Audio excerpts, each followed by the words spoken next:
E a gente já nessa isso aqui, agora é aula 5 sobre Tratado sobre Deus, Deus é infinito, seguindo aqui como base. O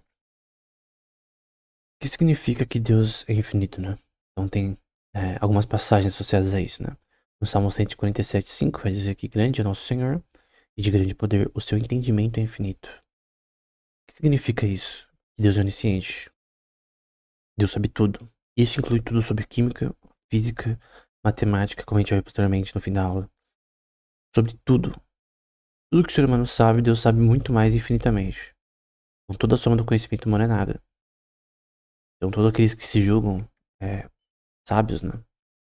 É, cara, a sabedoria é lixo, é zero comparado a Deus. Então alguém que, por exemplo, estuda biologia e tem em grande estima biólogos que estão numa patente ou conhecimento alto, devem respeitar muito mais o Criador das coisas que você estuda. Então a gente sempre... Eu, por exemplo, tem pessoas na física, por exemplo, que eu respeito muito, que já morreram ou não. Scott Erickson, por exemplo, é um cara que eu respeito muito na física. No contexto. Na física não, né? Na ciência da computação. Na computação quântica, por exemplo. É, a gente já tá fazendo um curso no tema, né? Porque eu não terminei. Mas eu respeito muitas pessoas em várias áreas, né? Seja na teologia, seja na economia. Porém, todas essas pessoas, elas são seres finitos, igual a mim e a você, são seres humanos. O entendimento dessas pessoas é finito. E até fraco, se a gente for ver o conhecimento como um todo, né? Da economia, por exemplo. Você estuda economia, ou você pega toda a soma do conhecimento humano de economia, pode ter certeza que ele é muito mais fraco do que parece. Principalmente se você for um keynesiano, né? Mas mesmo se você for de uma escola decente, né, de economia, você...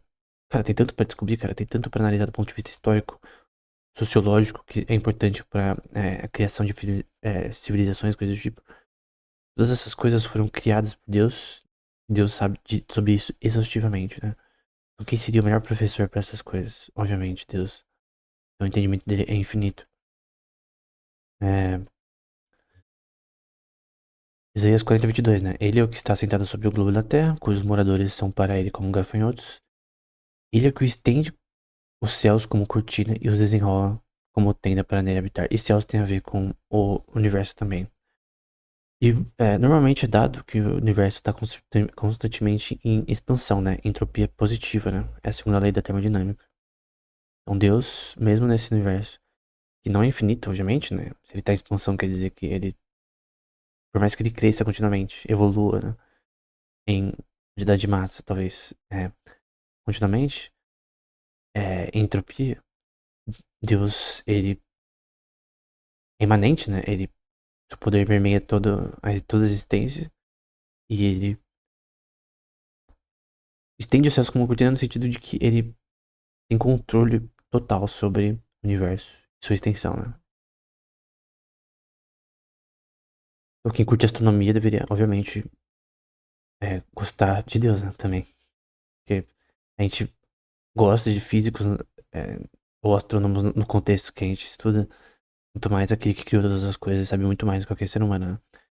Com quem tomou conselho para que desse entendimento, ele mostrasse vereda do juízo, né?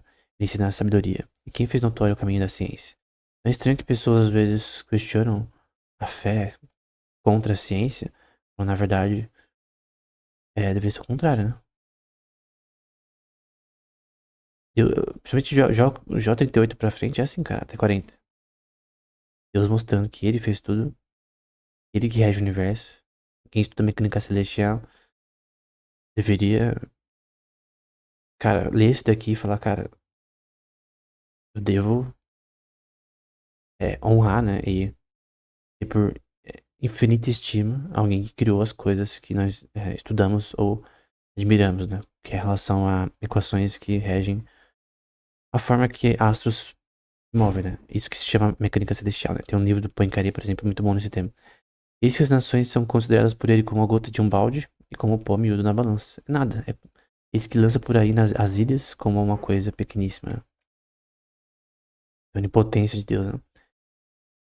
Salmos 96 dizem entre as nações o Senhor reina, o mundo também se firmará para que se não abale. Ele julgará os povos com retidão, porque é justo, perfeito, né? Alegre-se os céus e regozije-se a terra, brame o mar e a sua plenitude, né? Ante a face do Senhor, porque vem julgar a terra. Julgará o mundo com justiças e os povos com sua verdade, né? Não tem pra onde fugir, né? Deus é infinito, não tem como você escapar da sua presença e juízo. Jó 38 vai dizer, né? Com relação à astronomia, né? Ou poderás, Deus falando a Jó, né? Tu a juntar as cadeias dos sete estrelas, os soltares a tiro de Órion, né? Tem a ver com estrelas que é, os sete estrelas e Órion são específicas com relação a conjuntos de estrelas, aquele mapeamento ali de constelações, né? Então, Deus está dizendo que Ele que produz e mantém, Ele não só fez o universo e foi embora, Ele fez o universo, Deus, Ele rege o universo constantemente para que as coisas fiquem as leis que Ele formulou de forma correta, né? Seu poder, né? Ou produzir as constelações a seu tempo e guiar as ursas com seus filhos, né? Então, isso também tem a ver com a morte e criação de estrelas e é, todo o sistema dos astros, né? Todo o sistema que é a astronomia já nuvens de poeira, cara. Tudo que você pensar, asteroides, é, grupos estelares, movimentação de galáxias, gravidade, tudo Deus que rege a forma que Ele mesmo é, criou, desejou e da forma que Ele quis, o beneplácito da sua vontade, né? Né? Sabes tu as ordenanças dos céus ou podes expor domínio dele sobre a terra, né? Isso é muito importante, cara. Isso daqui é muito importante na astronomia, porque tem várias teses aí. Tem um dos prêmios Nobel recente foi em relação a e a teoria, né? De que dentro de cada galáxia você tem um buraco negro, que seria um ponto central em relação a questões gravitacionais em relação a ela. Aí tem que ver as implicações disso, né? Então, teoricamente, poderia ter um buraco negro no centro da Via Láctea, por exemplo. E esse ponto é relevante, porque todas essas coisas que a gente estuda, observa, é o que Deus criou. E Deus que domina sobre os céus e sabe muito mais do que o ser humano, que é sobre todo do conhecimento humano atual em relação a como ele funciona. Como ele foi criado por ele mesmo e como ele é regido pelas as equações que regem isso. Então, Deus é infinito, né? J38 ainda, sabes tu as ordenanças dos céus, da terra? Ou pode levantar a tua voz às nuvens para que a abundância das águas te cubra? Ou ordenará aos raios que saem te digam, eis-nos aqui, quem pôs a sabedoria no íntimo, ou quem deu mente? A mente deu entendimento, né? Então Deus criou a consciência humana, né? E deu entendimento para ela. Então, se a razão humana é capaz de tantas coisas, né? Arte, música e coisa do tipo, vem de Deus, né? Obviamente. Quem não numerará as nuvens pela sabedoria, ou os olhos dos céus, quem os abaixará? Esse contar, por exemplo, contar as estrelas e chamar pelo nome, por exemplo, que tem uma passagem que fala isso, cara, é muito complexo isso, do ponto de vista computacional. Porque, por exemplo, simular o universo no computador uma questão extremamente complexa pelo número de quantidade de informação que você tem que lidar. E tem artigos tentando simular, por exemplo, grupos estelares, cara, e é muito. Você precisa de uma força computacional muito forte. Disse que pode até ser impossível, né? Eu já fiz vídeo sobre isso. E Deus consegue numerar tudo é, milimetricamente com facilidade, né? Então, isso mostra o poder de Deus em relação até à capacidade de pegar essa informação e tentar calcular e entender. E Deus sabe tudo, né? E aí a gente vai pra esse artigo do Tomás de Aquino, que é a Q7, artigo 1, The Infinity of God, a infinitude de Deus, né? Por outro lado, a forma não é aperfeiçoada pela matéria, mas sim contraída pela matéria. Ele vai explicar isso daqui. Isso aqui parece estranho, mas na verdade, às vezes aqui não parece esquisito, mas ele depois explica. E portanto, o infinito considerado a partir da forma não determinada pela matéria tem a natureza de algo perfeito, né? Então, essa parte de contração é bem interessante, mas vamos focar aqui. Ora, o ser é mais formal de todas as coisas, como se vê pelo que foi mostrado acima. Portanto, visto que o divino não é recebido em nada, mas é seu próprio ser, ele subsiste em si mesmo, né? Como foi demonstrado acima, é claro que o próprio Deus é infinito e imperfeito, né? Então, ele vai seguir dizendo que, por exemplo, nenhuma criatura pode ser infinita, e é óbvio que Deus é espírito, e o seu poder é imanente, né? Ele pode agir sobre cada região da existência, não só do universo, né? Mas da existência em si, completa, né? Até do que a gente não consegue observar, né? Então, é a imanência de Deus também, né? É um ponto relevante.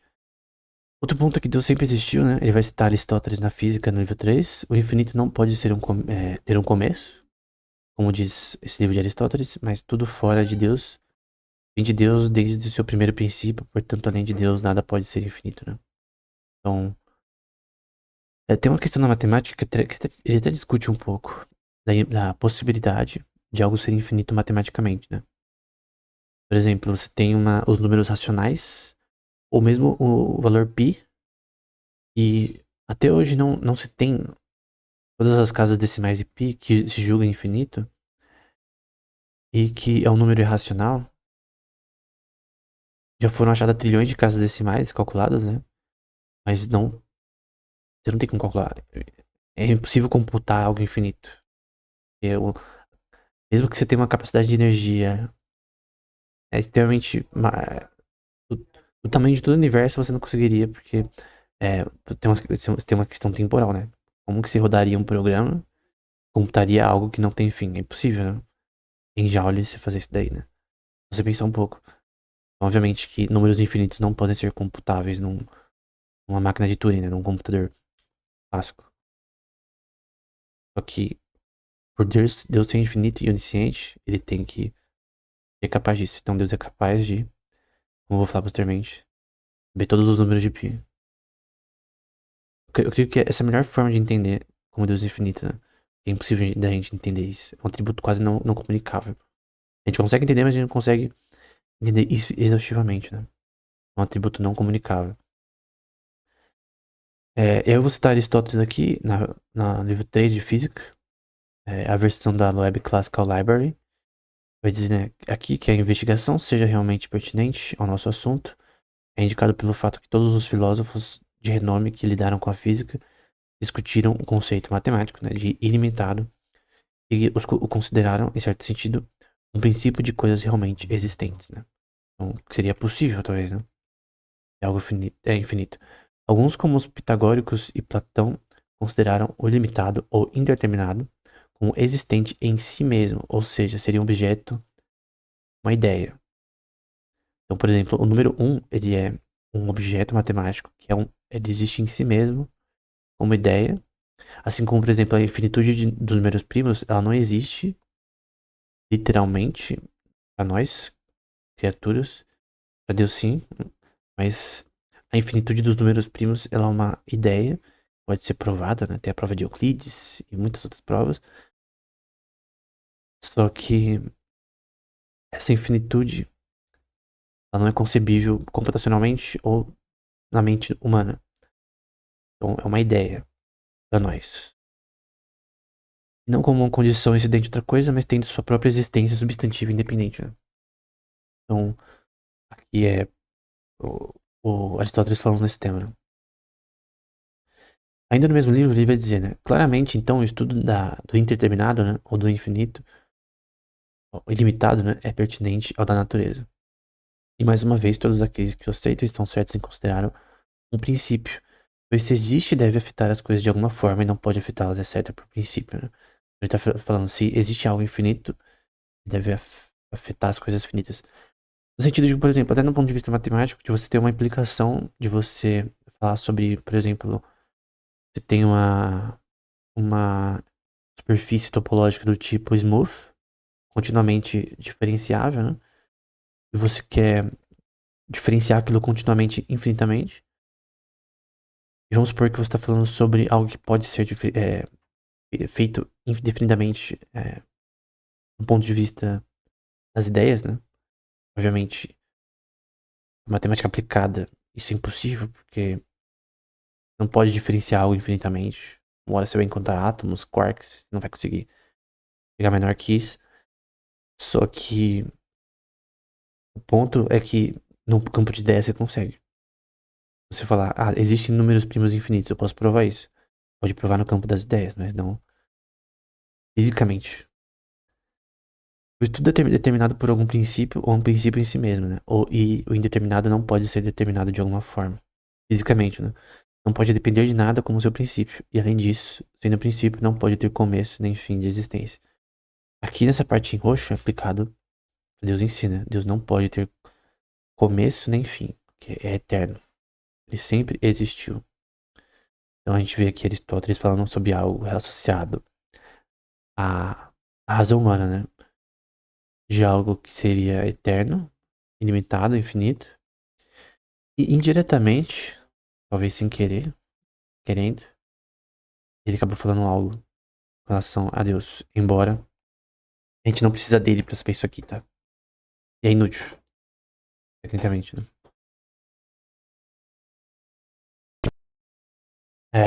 Ainda no livro de Aristóteles, né? Física, livro 3. Este limitado seria então a própria divindade, sendo imortal, indestrutível, como Anaximandro e a maioria dos físicos declaram que é. Isso é esquisito, cara, porque em Romanos 1:19 pra frente, fica claro que o ser humano é inexcusável, a questão da existência de Deus, porque pela criação é óbvio que Deus existe, e é óbvio também sua eternidade.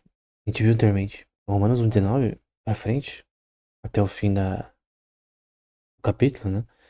É claro que nas coisas criadas é óbvio que Deus é eterno e imutável e, enfim, todas essas coisas, pela razão humana, são óbvias.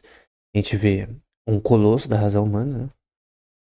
Demonstrando que Romanos 1:19 pra frente é verdade. Que realmente o ser humano consegue saber que Deus é infinito, que Deus é eterno, só pelas coisas criadas. Deus já pôs no intelecto humano que isso é possível, né? Ou embutido isso daí, como a gente já viu anteriormente.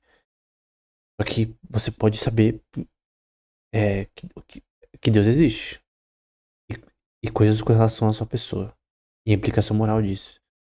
Mas saber quem Deus é, né? Você precisa ler a Bíblia. E obviamente Aristóteles não tinha Bíblia. Então era impossível ele chegar até Deus. Sem a Bíblia e sem a fé que Deus dá ao ouvirmos a palavra de Deus e conhecermos ela, né? Então, ele, pela razão humana, viu que era óbvio. A própria divindade seria infinita. E aí o próprio Aquino vai dizer, é contra a natureza de uma coisa feita que sua essência seja a sua existência. Porque o ser subsistente não é um ser criado, não é um ser criado.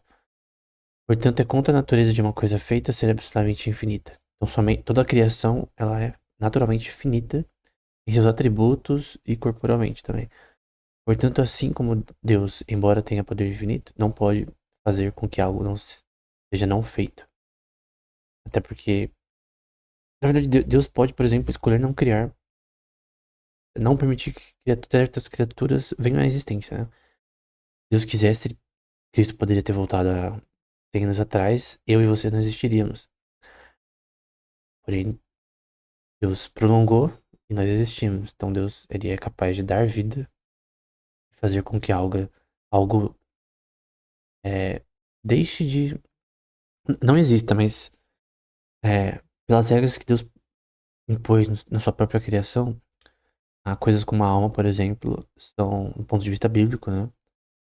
Ela tem princípios de imortalidade, né? Então a alma é imortal. Por isso que a pessoa que vai pro inferno, ela vai passar lá a eternidade, porque ela é a alma em si imortal.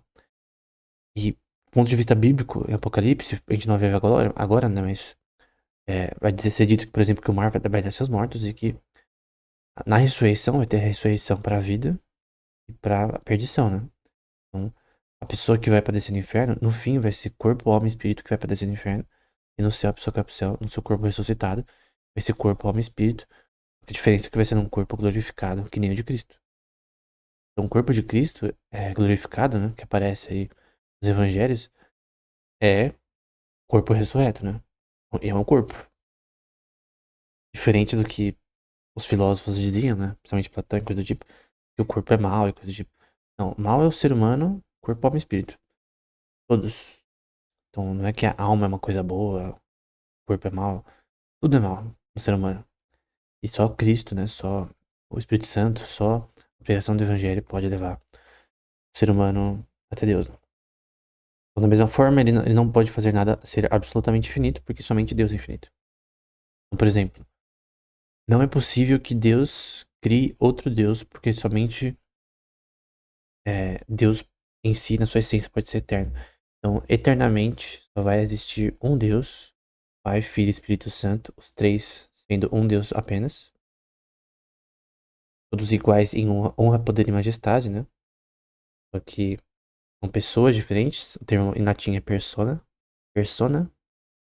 Vou colocar aqui. Persona. Trindade tem personas diferentes, então, mas a essência é igual. Persona. Substância, a essência de Deus é igual. O Pai, do Filho e do Espírito Santo. Então, o Filho igual ao Pai, o Pai igual ao Filho, e ambos igual ao Espírito Santo. É, os três infinitos, mas sendo um Deus apenas. Tem uma parte sobre a união de Deus, e a gente vai ver posteriormente. Mas o ponto é que somente Deus pode ser infinito. Todas as coisas criadas, todas as coisas criadas naturalmente são finitas. Somente Deus é infinito em todos os seus atributos e na sua essência. Ele vai dizer, né, no artigo 3, cada corpo tem uma superfície, mas todo corpo que tem uma superfície é finito. Então, do ponto de vista, por exemplo, topológico, cada estrutura topológica de um topológico ele é finito. Por mais que você tenha uma questão da ideia de infinito, fisicamente não é possível você calcular geodésicas infinitamente numa superfície. Porque a superfície é um termo de um corpo finito. Portanto, todos os corpos são finitos. O mesmo se aplica tanto à superfície quanto à linha. Do ponto de vista físico, né? Portanto, nada é infinito. E em magnitude, pode ser infinito em ideia, né? Eu posso escrever matematicamente o conceito, a ideia. Você está pensando em linguagem, a ideia que você teve na sua mente, de uma série infinita, por exemplo. Mas na matemática aplicada, ela não é infinita fisicamente. E ela não pode representar algo de verdade.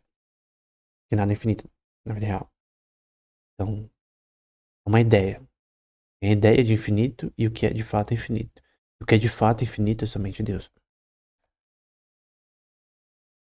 Cada corpo tem uma superfície. Acho que é o mesmo. Ok. Um adendo também. Isso aqui é um ponto que eu quero salientar para terminar a aula, né? Lembra daquela passagem que eu citei no começo, J38? Ou poderás tu ajuntar as cadeias de 7 estrelas ou soltar os tiros de óleo. E outra passagem que fala que Deus é, chama as estrelas pelo seu nome. Eu quero levantar um ponto aqui que eu já levantei na última aula sobre computação quântica, né? Na aula especial. Computação quântica do canal, né? Aqui a gente tem um exemplo das casas decimais do pi, né? Que começa aqui 3,14159. E aí você vê trilhões de casas decimais. Não sei se é 70 e poucos trilhões de casas decimais que já foram descobertas. Tem formas, algoritmos de você computar pi. Tem um filme chamado Pi que também fala sobre essa questão. O grande ponto é que é um número infinito, um número irracional. Ok. Que representa questões relacionadas à área da circunferência. Agora, o grande ponto é que é um número infinito. Só que é possível computar pi inteiro? Não, porque é infinito. São números incomputáveis, né? Tem uma tese de Alan Turing que fala sobre isso. São números que não são computáveis. É impossível ser fisicamente, usando a capacidade computacional que você tenha, suficiente. A melhor forma de entender como Deus é infinito é dizer uma realidade, uma questão lógica, que Deus sabe todas as casas decimais de pi. Ele é onisciente. E tem um conceito de Aquino que a gente vai ver posteriormente, da mente eterna de Deus, né? Que Deus, ele é presciente de tudo, ele sabe todo o futuro, tudo que vai acontecer, e ele não muda. Então ele sabe tudo de forma onisciente, né? Antes do mundo existir, antes de qualquer criatura ser criada, Deus, ele é, né? É ontem, hoje, eternamente. Deus, né? Então ele simplesmente é, né? Ele é o eu sou, né? Eu sou o que sou. de Êxodo 3. Ou seria o que seria? Do ponto de vista que o tempo para Deus, ele é uma coisa só. Em inglês é chamado de whole.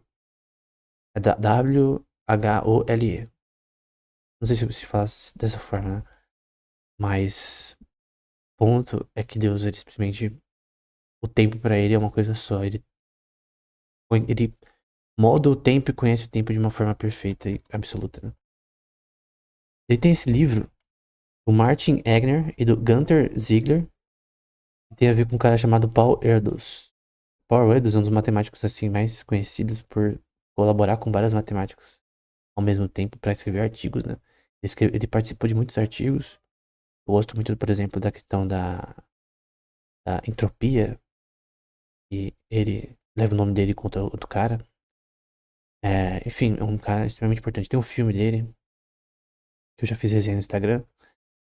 E o Erdős, ele falava, teoricamente, ele provavelmente era ateu, tá? Mas ele teoricamente falava sobre a possibilidade de existir um livro. E quando eu digo possibilidade, é uma ideia, né? Que existiria um livro em que poderia ter todas as provas matemáticas, né? E teria todas as provas matemáticas que seriam descobertas no futuro por as pessoas, todos os matemáticos.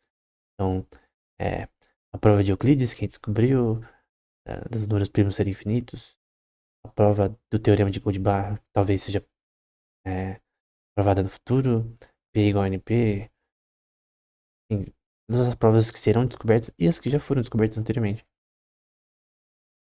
E ele não disse que exatamente existiria essa prova, porque ele provavelmente era ateu, mas esse livro é uma resposta a isso, de 200 e poucas páginas, com várias provas matemáticas. Por exemplo, uma das começos é as 6 provas para a infinitude dos números primos.